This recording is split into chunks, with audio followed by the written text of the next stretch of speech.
Martin, can you tell me a little bit about what a company should look for in terms of... So when you talk about a successful mobile implementation, what does that mean exactly? What are the components of that? Sure. I mean, depending on the situation, different projects have different components, but looking at like a field mobility opportunity, there's a software application which plays a huge role there, does all the heavy lifting with data collection and processing. You have the hardware component, which is going to be where the data collection happens, what you're giving the user to do their job. But then behind the scenes, there's huge network considerations, because everything we do nowadays is real time. So there needs to be that real time connectivity with the network to pull and push that data, so the guys back at corporate know what's going on. So with any project, even the most simple, you're going to have 3 to 4 players involved. Different companies have to work together. So how does a company know where to start? It's a great question. I think that when folks are kind of envisioning these mobile projects, it's important at first to decide what exactly the company wants to get out of that, right? So what's the end result? Is it that we want to increase sales, we want to decrease costs? What is it that we're hoping to achieve? And then I think it's important to look, once you have that defined, look for the appropriate partners in the marketplace that you can work with that can help you put together all the pieces and parts of that solution to make it happen. And Kelly, I think with today and the availability of so many options when it comes to the hardware and different solutions, even the carriers, yeah. I think when companies are thinking about these mobile solutions, they need to start with what are their business needs. Right. Focus on your business and what you're trying to get out of the solution. Right. And that normally drives the solution.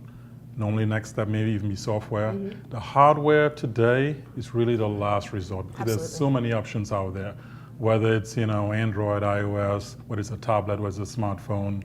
I think we've seen a shift in how people think when they approach these type of projects.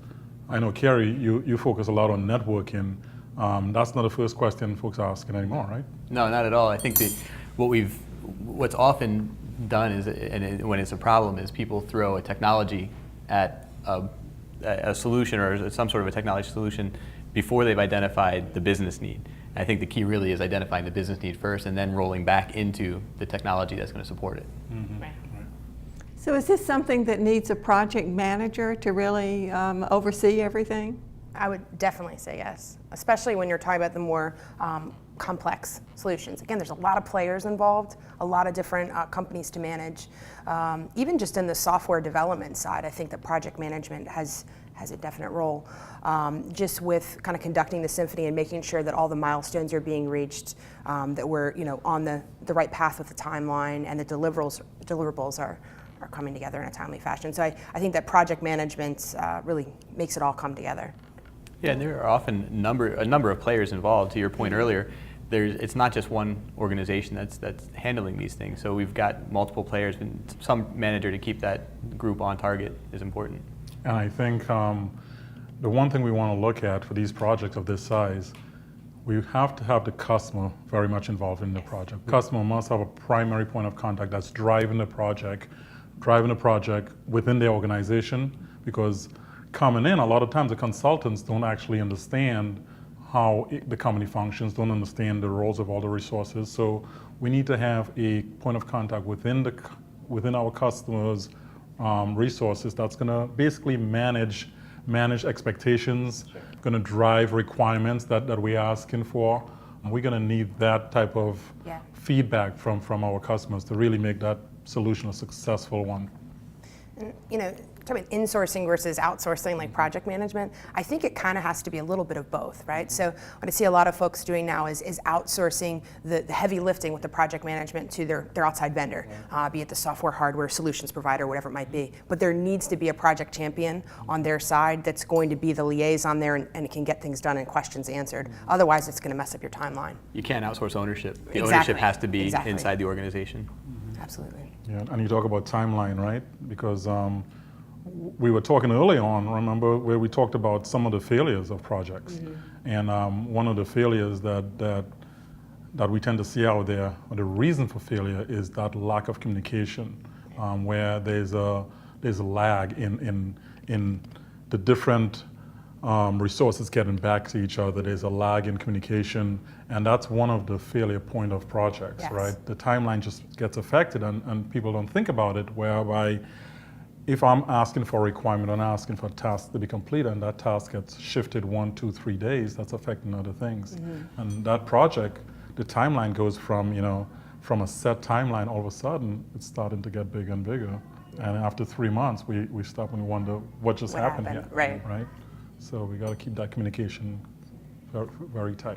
Absolutely.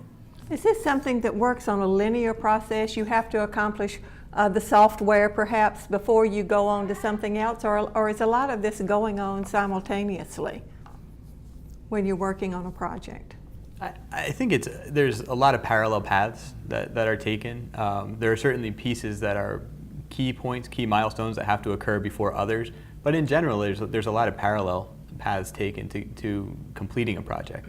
I think the initial project milestones that have to be set, such as project goals and things like that, they have to occur prior to kicking off the project, the implementation side of it. But once that's kicked off, I think then things start to move in parallel. Yeah, I think for the most part, the different entities all know what they have to do, but it's important at the beginning, as Kerry is saying, to all be on the same page, get everyone working together, and then maybe you can go off and work in parallel. You come back and you go out again. But at the beginning, it's important for everyone to be on the same page. But at some point in time, you do see, in order to make that project move along, there's no reason, entity A has to wait on entity B at times. We want to work in parallel.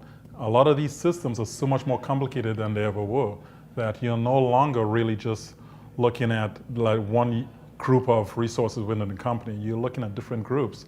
And the only way to make that project advance is to really have everyone working together. A lot of people seem to put a great deal of emphasis on the software selection. Martin, can you tell me a little bit about what a company should look for in terms of selecting a software partner? Sure. Well, I may surprise some of you, but I tend to always, and it's no surprise, people come to me all the time and they ask about some of these type of questions, and I say focus on long-term solution, focus on the support. Is that company going to be there to support you, not only during the life of the project, implementation phase of the project, but what about post-development? What about 2 years from now when you need a refresh? What about when you need new requirements? So you want to focus and look for a company that's going to be there to support you. I know that seems like a simple answer, but too many times we find that because there are so many options out there right now, companies may just look at, maybe a company that's too small, maybe a company that it may seem like a good deal today, but is that company going to be able to finish the job? With software, you tend to find a lot of companies get to that 95% completion, and they can never get over the hump to that 100%. So you want to focus on a company that can complete a job, be there to support you. I mean, that's one of the things I look at. And one other thing I do look at is that company, do they have experience in that space that you're working in? If you build in a mobile solution for, let's say, proof of delivery, does that company have experience in that vertical? Because that's going to help move things along a lot quicker, right, Kelly? Yeah, and a lot of customers think that their situation is very unique. We do stuff different than anybody else. But when we look at the business requirements, many a times we'll find that customers have the very similar types of projects, transportation opportunities, or something with proof of delivery. And I think it's important to not only focus on seeing what's available as kind of an off-the-shelf product that can have some minor customizations for the type of project that you have, but also a vendor that is going to excel in your particular industry. Because a lot of that customization can be minimized if their solution is catered to a particular industry or a particular type of job. So I think that's going to help your timeline, that's going to help your budget, and just a win-win if you can find that mix. Are there any particular new applications that are driving new deployments in the market today? Yeah, there are actually, there's a lot of things going on. It used to be, the network was really secondary. If you think a few years back, the network was secondary to just about everything else. The network wasn't there to support the applications. It wasn't there to support real-time communications. But today, where we are, we're able to carry just about anything we want to over the networks. Everything is real-time. We're pushing everything back and forth in real time rather than in any sort of a batch mode. So the applications like voice communications for inside the four walls kind of communications for voice picking and things like that, voice over IP, that's a big one. Video solutions for field service. There's a tremendous number of applications out there that are pushing things forward. It seems to me there's so many mobile platforms out there and so many different kinds of devices. It must be really hard to manage all of that. It's very fragmented, isn't it? Yeah, it is fragmented, and I think it ties into where we are from a technology perspective and the fact that the market has grown so much. It used to be point solutions. We used to have single devices. Certain manufacturers would make devices that everybody used. But now where we are, there's a tremendous amount of fragmentation in the end user devices, which gives the organizations a tremendous selection to pick from. It's a bit challenging from an infrastructure perspective to develop a solution that can support all of those. But yeah, the fragmentation is a bit challenging, but it also is an opportunity for the organizations to come up with a solution that really works for them. And you are finding new tools on the market right now that will allow you to go across platforms. Some of the new development tools, HTML5 being one of them, will allow you to create an application and run it on multiple devices, multiple platforms. So I think we are seeing tools advancing to keep up with the fragmentation. But I always tell folks as well, if you have a specific problem, you don't have to solve that problem across all devices. Tend to focus on the device that may benefit you the most. But if that's not the case, there are tools out there today that can work across multiple devices. I think the key there is from the application side for sure. There's almost always better to optimize for a particular device or a set of devices. But from a network perspective, we have to design a network that supports everything and anything because we don't know what's coming. We don't know what's 6 months down the road, 2 months down the road, or a year down the road. So it's a little bit different. So from the application side, yeah, focus is definitely a good thing. From the network side, we want to be ubiquitous. We want it just to work. Well, we hear all of these people talking about bring your own device, so I guess that plays right into that, huh? It does. Bring your own device is kind of the buzzword or buzz acronym of 2013. It's getting a tremendous amount of attention, rightfully so. It's a way for organizations to save money. It's a way for them to unburden some resources. It's a tremendous opportunity for organizations, and it's something the users themselves are pushing for. They don't want to use a big, clunky industrial device if they don't have to. If they can get the same thing done with their Android or iPhone or whatever, that makes them happy. It started really with executives pushing to have their own, their tablets or whatever usable on the network. But it's really driven down to every level of the organization. Every user at some level is pushing for a bring your own device option. And it's just making it more obvious that we need to make sure these networks support anything they want to bring to it. Yeah, I work mostly in the supply chain arena. As a user, I relate to everything you just said. I'm that annoying person who comes in with my iPad and my phone and go, hey, make this work for me. I want to get on the network. But I'm a different type of user than the customers that I work with. So in the supply chain arena, I definitely see that from, again, the same management and C-level kind of standpoint. But as far as the users are concerned, out in the field, in field delivery, in the warehouse, and things like that, I still see that as being a company-provided device, being the best fit, both for durability, but also just for the application needs. It wouldn't be something that would be suited for the phone the guy's going to pull out of his pocket for a lot of these applications. So I think that in our industry, it's less of an issue right now. Talk to me in a year or two, we might have a different conversation, but right now I'm not seeing it as pervasive as in the office that way I think we're seeing. I think that is the key. It's timing. It's one of those solutions that has started more in the administrative executive space, but it's moving really everywhere within the organization just because of the money, the cost savings that the organization can achieve. I was interested in one of the speakers this morning who was talking about an implementation at his company, and he put a lot of emphasis on the importance of keeping control of the integration when you're trying to get all of these programs and platforms to work together. Have you all had experience with that? Oh, definitely.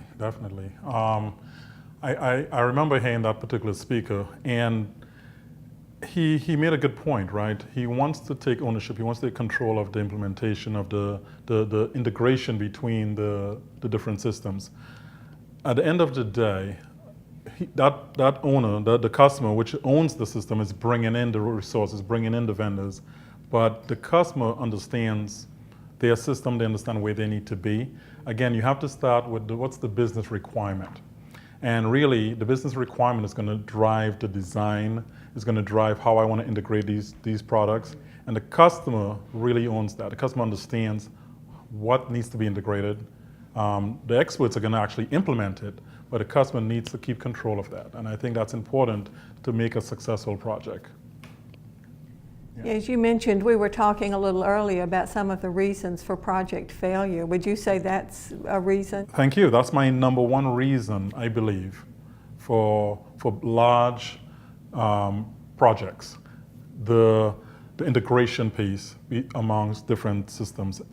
Too many times we sit back and we said, you know what, I'm using this system, you're using that system, let's just get it to work. And it's never the case. This has to be planned out. I talk about a contract, and when I use the word contract, people think legal, but in the software world, when you talk about a contract between two systems, you're talking about two systems agreeing to really exchange certain data elements and never change the way they actually interface with each other. And it's important for the data integration to agree on that contract beforehand. While you're on the design stage, you have to agree on a contract, just like you and I would agree on a legal contract, in order for that relationship to work. And that's the only way it's going to work. And that contract cannot be broken. And every party must come together and perform in a timely fashion for the project to be successful. Because without that contract, these projects, more times than less, are going to fail. What are some other areas where companies really need to pay attention if you can identify some failure points that they can work on? The big thing that always comes back that I see is planning, is that people need to look big picture as to what their organization is looking to achieve, and then also the business requirements of the specific need, and put together a cohesive plan for the project as well as what it's going to look like after implementation. And I think a lot of times people try to cut corners on the planning stage, and it bites them in the end. That time is well invested up front, and making sure that you're tweaking that plan as we go along if there are changes, but making sure we're keeping to the plan. Yeah, I think that's a really good point. I think failure is an interesting question, because the project itself may not fail, but there can still be a failure of the deployment in the sense that it wasn't thought through to support something later. And then that touches on ROI, the overall return on the investment, how long it's going to take to get that return. So I think the question about failure is not just necessarily about that particular project, but also about did they plan appropriately, and did they allow this system that they're putting in place to be a long-term solution for them. Yeah, and as you mentioned, it has to work for everybody, right? You can fix something over here, but it'll create a problem somewhere else. So, and the presenter that you referenced earlier, they really talked about a cohesive mobility strategy for their organization. And the project that he was speaking to was one piece of that mobility strategy. So I think it's important to go big and then go small. Because a lot of times they're just focusing on one particular problem, but how does that interface with the rest of the organization and all the other pieces and parts of improvements that you're trying to affect? yeah, that's a great point. It's really, you have to have the big picture, right? Yeah. And I do think, I just want to add that the one thing when we talk about these projects, especially in the mobility space, you have to think, how do I touch these devices? How do I get updates out to these devices? How do I enforce policies on these devices? And I know, Kerry, you guys do a lot with that, right? I mean, there needs to be a plan around managing the devices in the field, right? Oh, absolutely. Yeah. Mobile device management is a key component to any successful implementation of any size. People tend to think that mobile device management is related only to large deployments, but it's not. It's any deployment that has devices that are out in the field and mobile, because those devices don't come back for somebody to touch to work on. So managing a way to manage those devices, a way to make changes if need be, a way to address issues, a way to troubleshoot is critical. And then when you get into the security aspect of it and policy enforcement and things like that, a mobile device management platform is a critical component to any deployment. It'll be really interesting 3 years from now to see if we're talking about these same issues or if they're completely different issues. Yeah. Yeah. Time is changing quickly. Yeah. We'll see.